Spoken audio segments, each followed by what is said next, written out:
Genomineerd als Level Sportswear Sportploeg van het jaar. Release Dokkum. Ik ben Herman Albers, voorzitter van majorette- en twirtelvereniging Release uit Dokkum. Daarnaast ben ik penningmeester. Ik houd de website bij van de vereniging. We hebben een vereniging van zo'n 45 leden. Het varieert tussen de 40 en de 50. Dat hangt af van het seizoen. Aan het eind van het seizoen gaan er wat leden weg. Begint komen er dus wat bij. Maar het schommelt rond de 45 personen. Ik ben trotse vader van een dochter die mee is geweest naar het EK in Italië. Het was denk ik 7 jaar toen ik begon.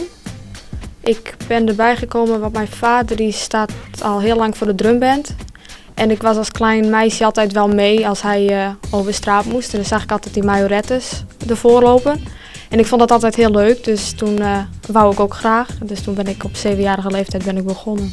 En dat is nu doorgegroeid tot nu, om het zo te zeggen. En nu ben ik nog steeds en nu vind ik het nog steeds hartstikke leuk. Normaal is het altijd heel vierfjord.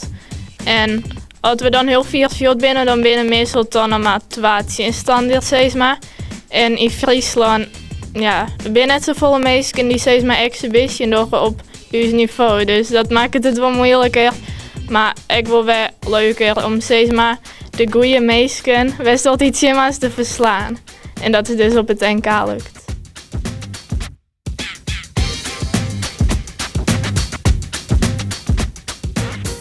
Nou, ik denk dat het heel bijzonder is dat je als kleine vereniging eigenlijk concurreert met een grote vereniging van misschien wel 800 leden.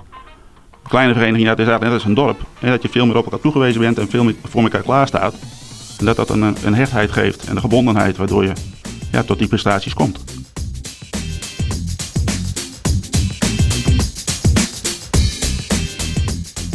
Nou, ik blijf denk ik gewoon mijn sport als hobby doen. En ik blijf bij het exhibition team totdat ik het niet meer leuk vind. Maar ik hoop dat wij gewoon als team zijn ook nog eerst op het EK ooit worden. Dat zou wel heel erg leuk zijn.